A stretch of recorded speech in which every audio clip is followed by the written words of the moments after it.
I noticed as a client, patient, consumer, audience person that if you're short, this doesn't work very well. So I'm going to try not to disturb things by just moving this out just a tad, and voila, I'm now a little bit more engaged. So hopefully that'll help just a tad for those of us that were not designed in the podium world, which was an artifact of the distant past for men who are at least 6 feet tall. And my perspective that I'm bringing you today is a little bit different than some of the voices that you've heard, but similar to the voices that you will hear.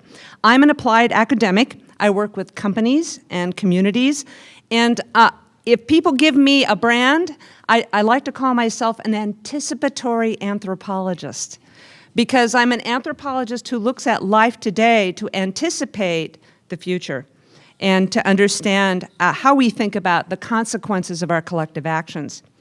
I've been studying health. Now we'll see if, okay, that's not supposed to be what I'm doing. Hey, I have the capacity to destroy any technology around me, so wish me luck on this. I've been studying healthcare, health practitioners, scientists, and technologists on the West Coast in Asia for about 3 decades. In the last 20 years, I've been studying Silicon Valley and the Greater Bay Area. And I've also made forays into other communities, such as research I did this last summer in the Pacific Northwest. And I'm trying to understand the connections between work, so I'm the segue to the last few panelists, family, and community. And within that mix of work, family, and community, there is, of course, health. Being in Silicon Valley, I've paid special attention, even though I'm dead to technology,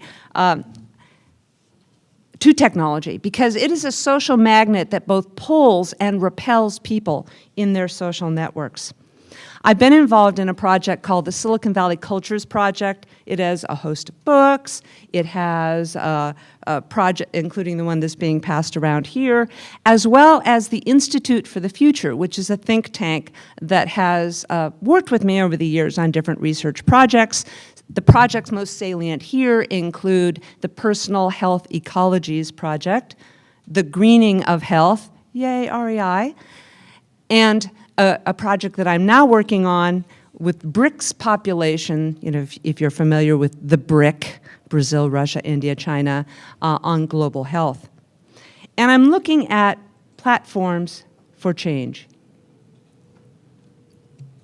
I've listened to the topics that we've been hearing yesterday and today and realized that we're really kind of talking about 2 different scales for behavioral change. Because I've studied Asia and Silicon Valley, of course I'm really big into networks. And I want to think about how those networks are a little bit different. And I just want to give you a little bit of an introductory anthropological lesson to help us think through this. There are 2 kinds of networks. One network is based on your community. It is the platform, your workforce, the places that you go. It is institutionally based. So you all have networks that are like that, and those are a very important network. And the last 2 speakers were really talking about that kind of network. But there's another kind of network that we have, which is egocentric. That is to say, I create my own network. Individuals create their own networks, networks of relationships. Those 2 kinds of networks are really what I'd like to think we need to mobilize for behavioral change. Some of those behavioral changes are institutional. Here's a photo of the therapeutic garden at Good Sam Hospital in Portland, for those of you who are Northwesterners who might recognize it. Institutional or personal? What kind of network is that creating? It's an institutional one. The other one that you see is based on a personal network. This is a person that I shadowed and interviewed named Lydia. And Lydia has diabetes. She has a number of difficulties. And what you see there is the award for her participation in a marathon. Now, her husband, Ron, really supported her in all her efforts to participate in this marathon. You would consider him a support person in her personal network. And it was really fascinating to me to track this. But then something happens Ron gets cancer. Ron gets Parkinson's disease. What do you think happens to that relationship of support? You guys have encountered it. Suddenly, his diseases trump her condition. She has to be focused on being a caregiver of someone else. So when we think about networks to support, we also have to think about what hinders, what forms barriers in those personal relationships, and not think about it in a unidimensional way. We want to think about what people are actually managing.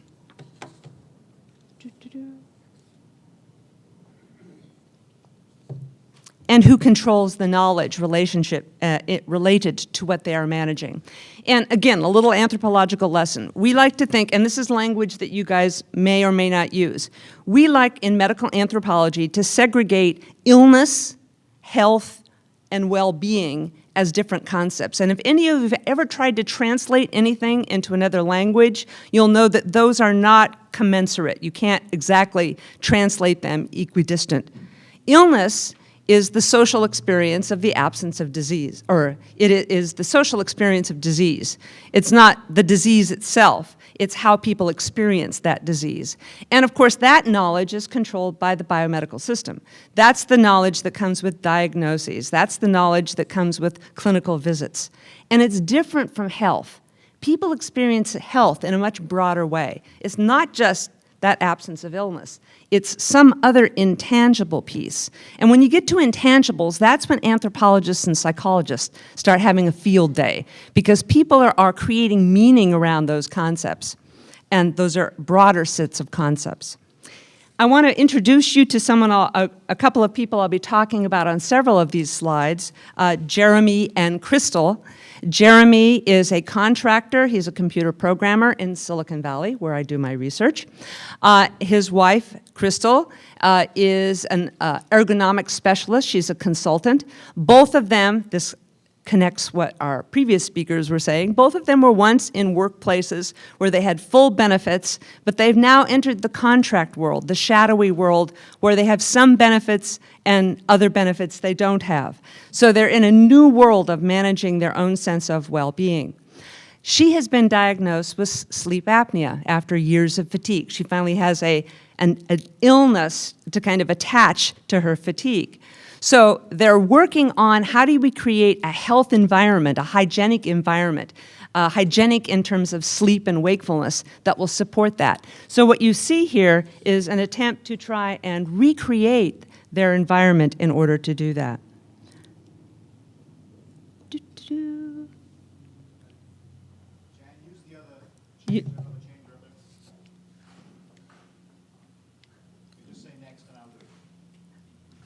But I got it.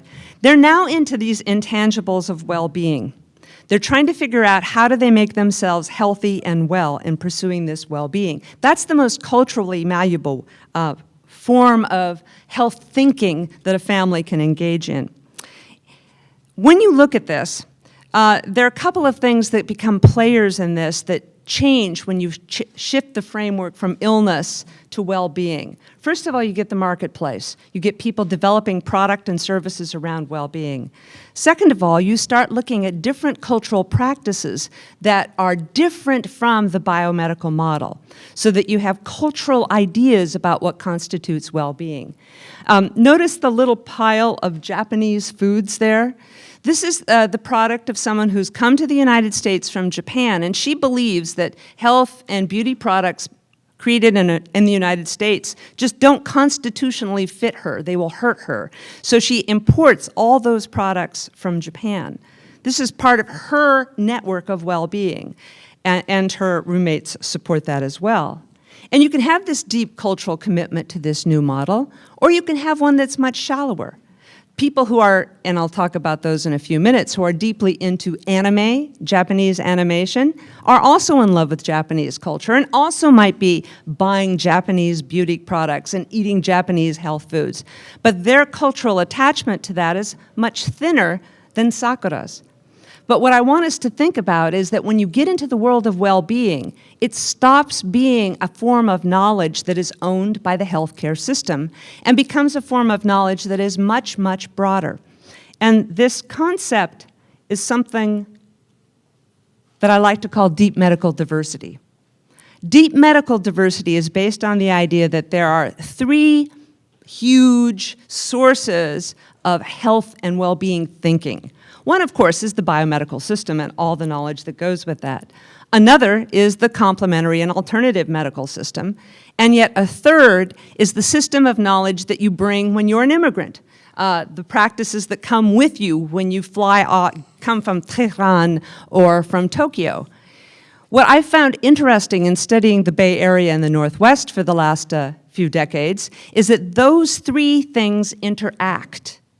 So that when you have, as Silicon Valley does, 35 to 40% foreign-born, that validates all those alternative practices that are related to the Asians and the Indians that are coming, East and South Asians that are coming into Silicon Valley.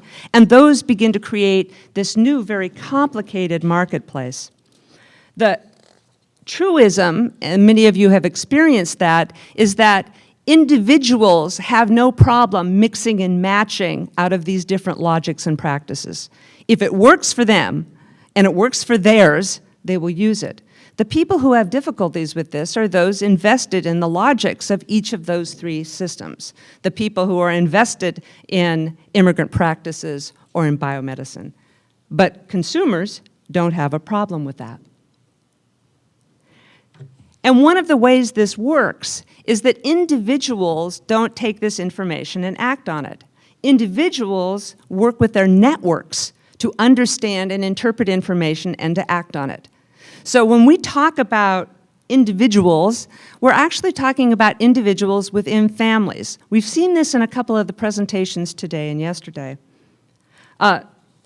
Some of those individuals are coworkers. So Jeremy, for example, thank you. Jeremy, for example, learned how to do yoga when he still had a job at Pixar, and when that job ended, he proceeded to bring some of those practices home to his house. And he tries to work with his wife to encourage her to help him keep up his relaxation regime. He, on the other hand, is trying to convince her that Dance Dance Revolution is a form of legitimate exercise. And this gamification of exercise is something that was talked about in some of yesterday's workshops and will be talked about later today. She's not quite so sure that that logic of exercise works for her, but he keeps working on her. And of course, the household and the family are these critical pieces of the network that work on each other. And central to that workplace, and we've heard about it today and we'll continue to hear about it, is food. Food is the moral metric that we use when we're buying, preparing, and sharing food. It's part of that social contract of trust and obligation and caregiving. And here's a photo of a 100-mile sign from a Canadian grocery that is conveying trust and the moral act of sustainability. And then there are the folks that loosely I would call the network. They're not based on the workplace, they're not in your family, but they're the people that you affiliate with because you have a strong connection with them. And I've been studying teenagers going to Fanime, which is a Japanese animation convention that annually happens in San Jose. And these teenagers are completely absorbed with this. They go once a year, they cosplay, which means costume play for the uninformed.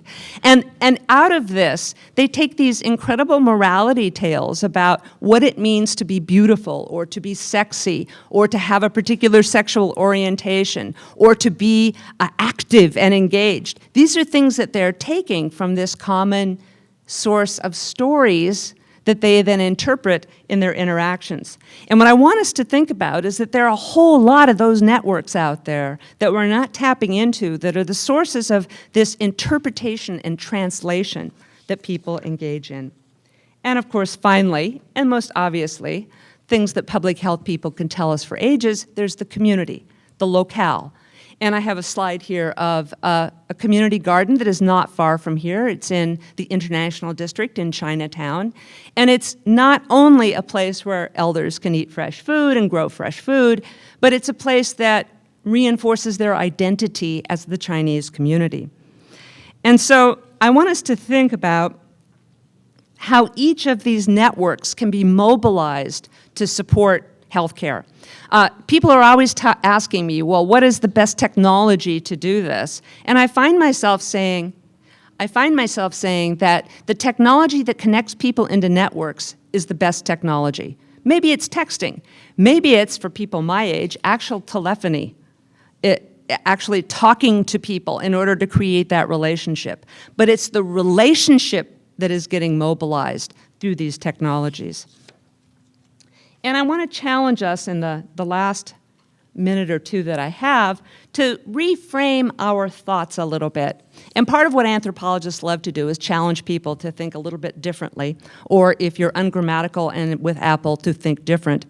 To think about, well, what are the logics and practices that people, consumers/patients/workers, that people actually use? And are we, through our biases, actually not hearing what they actually do? Because they know, they can recognize when the person who's interviewing them has a bias against a particular set of practices. And they'll monitor themselves so that you never learn about that.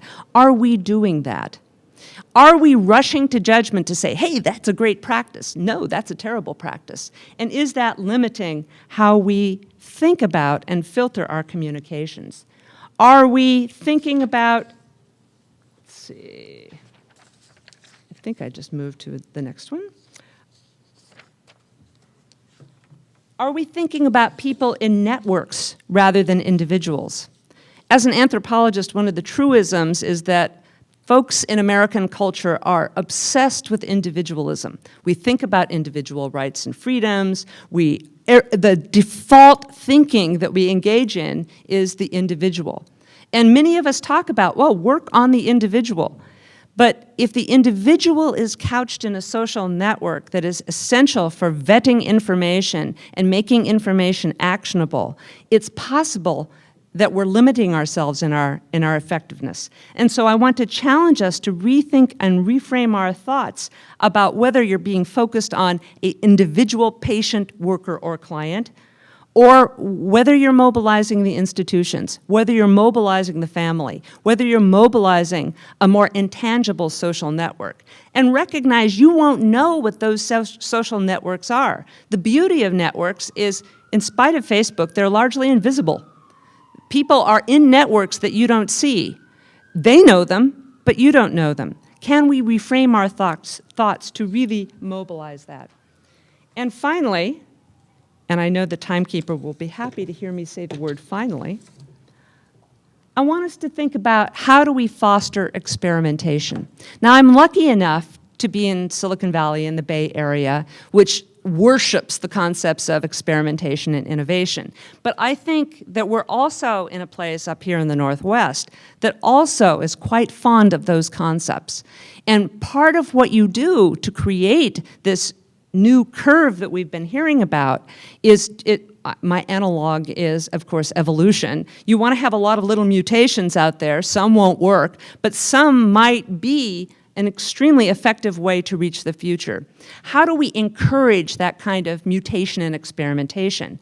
And we find ourselves, we may be hindering it by the kinds of institutions that we have, the limits that we place on experimentation, because we don't have the metrics to measure them. How do you measure what is moral, for example? Or how do you measure whether grandma's tea actually is, in fact, enhancing your yin? You know, those things don't lend themselves to the kind of evidence that we use and that you've been seeing slides of all morning. When that is the world we live in, that may be a factor that hinders us. However, my thought and my lead into the next speaker is that there are people who are engaging in some really experimental ways to think about how do you do something new, how do you measure what you're doing so that you know what it is that you're doing, and how do you aggregate that data so it can actually become actionable. And that, of course, is the quantified self movement. And I will turn the stage over to the next speaker.